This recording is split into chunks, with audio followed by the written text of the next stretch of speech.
Indicateurs de performance sociale comparatif SIS et ASBL, 8e volet. 14 juin 2021. Bonjour et bienvenue, Bertrand Mariot, avocat à la Cour, au barreau de Luxembourg.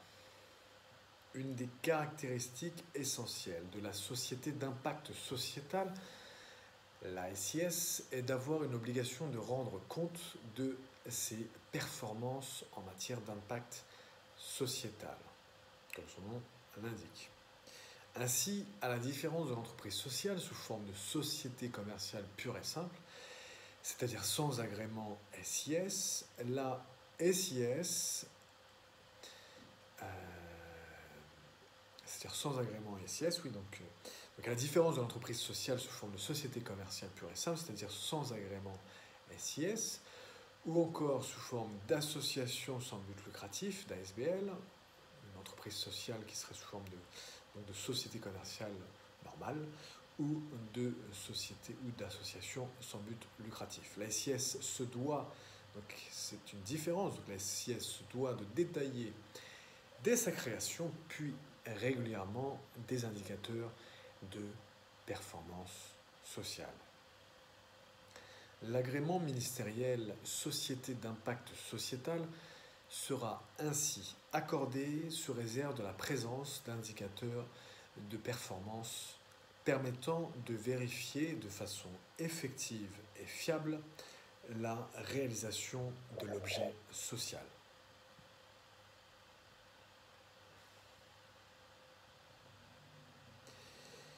Puis, annuellement, la société d'impact sociétal devra élaborer un rapport d'impact extra-financier à l'attention de l'Assemblée des associés ou des actionnaires, détaillant la mise en œuvre des indicateurs de performance prévus dans les statuts. À titre subsidiaire, l'agrément Société d'impact sociétal pourra être accordé à des sociétés déjà établies et constituées. Et la délibération des associés modifiant l'objet statutaire devra être approuvée par arrêté ministériel.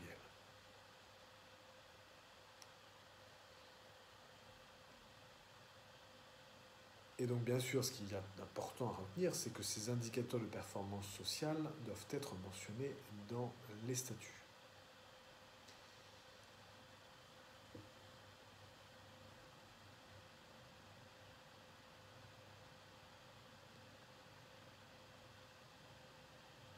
Voilà. Donc il doit y avoir cette mention dans les statuts. Ce que nous indiquons dans cet exposé est valable que la SIS prenne la forme d'une société anonyme, d'une société à responsabilité limitée ou encore d'une société coopérative. Ce sont les trois formes de société pour créer une société d'impact sociétal. Cependant, vous l'aurez aussi compris, cela n'est pas applicable à l'association sans but lucratif. C'est pour cela que nous mentionnons l'ASBL, puisque dans un souci de cohérence avec notre ambition, avec cette comparaison, avec ce travail de comparaison entre les sociétés d'impact sociétal, et les ASBL. Il s'agissait donc de l'article 371, et du numéro de podcast 371 aussi, et du numéro de vidéo numéro 360. S'agissant des références, articles 3 et 6 de la loi du 12 décembre portant création de la loi du 12 décembre 2016 portant création des sociétés d'impact sociétal telles que modifiées. Les articles 3 et 6, et aussi, on peut aussi se reporter au livret comparatif sur les sociétés d'impact sociétal et les associations sans but lucratif éditées pour l'Union luxembourgeoise de l'économie sociale et solidaire et le ministère du Travail, de l'Emploi et de l'économie sociale et solidaire, qui avait été rédigé par le même, donc par Bertrand Mariot.